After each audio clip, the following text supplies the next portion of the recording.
Hi guys, this is Coach Amber from Racquet Volleyball and Fistball Club. Today we're going to be talking about running plays in Fistball, and the play that we're going to talk about is the lizard play. So something that we always like to remind you about is when you're naming plays for your program, they could be the same routes but different names. And a big thing to remember is that when you're vocalizing certain plays, you don't want the other team to know what play you're running. And a big thing to also remember is that you want to make sure that the name of your play helps players remember what route they're doing and what their job role is. So the reason why we chose the word lizard is because this play happens on the left side of the field, and it's also a word that's really hard to mess up or mix up with other words. So it makes it that it's more memorable and that both players will kind of like saying it, and it's just easier for the athletes to remember it, mainly because it's something that you can hear on the court, but the other team will not know what it means, and then it takes a little bit of time for them to kind of figure out what the actual gist of it is. So first thing that you are going to learn about is where this play happens, how to set it up, and some of the elements that need to happen in order for this to work. So the first thing is knowing where your setter is. So again, your setter is the one who's always going to call the play, and the reason for that is because the strikers have a lot to worry about as it is, and if one striker says I want to do the lizard play and another says I want to do the loop, now the setter doesn't know which play to run, and they're just going to say no, we're not running a play. So they will always have the final say. They also need to mentally prepare for the mechanical changes that they need to make, versus the strikers just need to know what routes they're taking. And it's more important for the setter to have as much notice as possible to what they're going to be running. So the earlier they make the call, the strikers will then be able to make the routes and transitional movements, but they have already processed what play they already want to run. So the setter will be in the white zone in B. So a big thing to remember is that we have started systematizing Fistball, and we have certain zones for serve receive and also offensive setup. So zone B is from here to here on the court, and it's in the center of the field because it's the white zone. So this would be the box typically that the setter would be in when they're running this play. And the reason for that is because there's certain transitional movements that both players are going to have to make, and when you're in the white zone, it makes it a lot easier for certain players to transition around the setter. And in this play, if you're in the blue or the red zone, it makes it really difficult for one of the players to actually be involved in the play.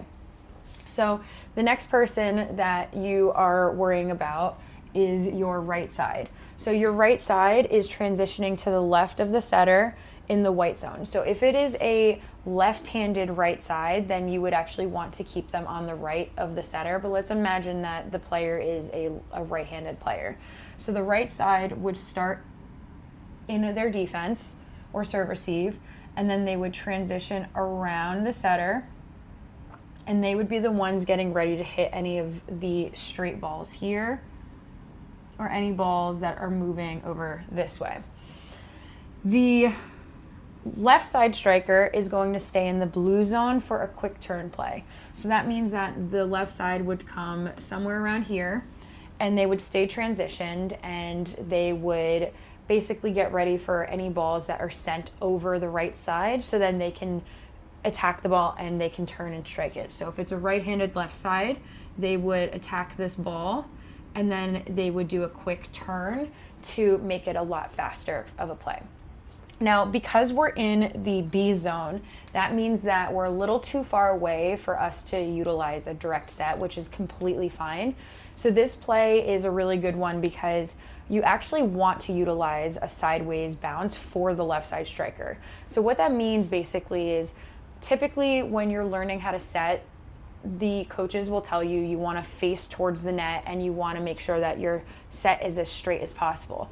And the reason why you don't want it to bounce to the side is because if the ball goes this way and it bounces off the ground, it's going to continue moving that direction, which is actually something that you want to utilize in this play, because the further over to the side that this ball is, the easier it is for the left side striker to get that kill.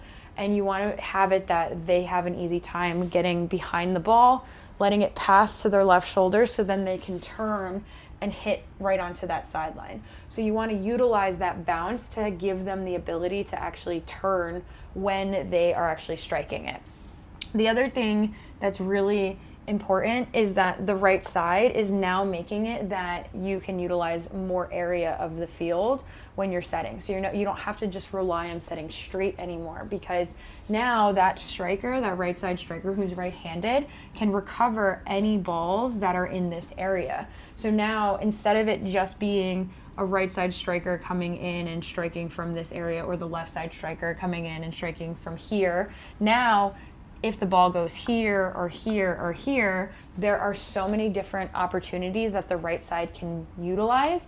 And it's also giving the left side striker a little bit of a break, because they're not transitioning completely into the middle of the field every single time, but there's still an option for the other team, or for our team, because they can utilize this quick play here, or they can go down the line, or they can go to the middle. There's a lot of shots that they can also make because there's still an option. So it slows the defense down, because now they're looking at us and saying, why is that right side transitioning around? Now, are they going to be the striker? Because we've only really gotten used to the left side striker. I don't really know how they hit. So now they're hesitating because now they don't really know what kind of striker they are. But also, if you have the setter still setting the left side striker, they're hitting from a different location on the field, which makes it that the defense is also going to have a tough time setting up. So I hope that this helps. There are some things that you have as some issues with this play. So there are things that go wrong anytime that you have plays, and they are high risk, high reward situations. We will discuss a lot of the things that may go on. The biggest thing for this one is that because you're setting on a sideways angle, it may go too far over and the striker may not be able to reach the ball. They might have to reach over, or it may also bounce into the net because you are bounce setting. But because you're in the B zone, this is an area of the field that most setters that are trained have enough control over their bounce sets to be able to utilize. So definitely work on the ball control if you're a setter, and if you are a back player, you want to really make sure that you're putting it into the B zone in the white area, mainly because that's the best way that you can utilize this play. So again, this play is called the lizard play, and it's because majority of the field that's used is the left side of the field. So make sure that you are taking the time to really learn these, and when we're teaching them, we do one at a time until you get comfortable with it, and just keep practicing the routes and understanding what you can do from those areas. So thanks for watching, and keep watching our series.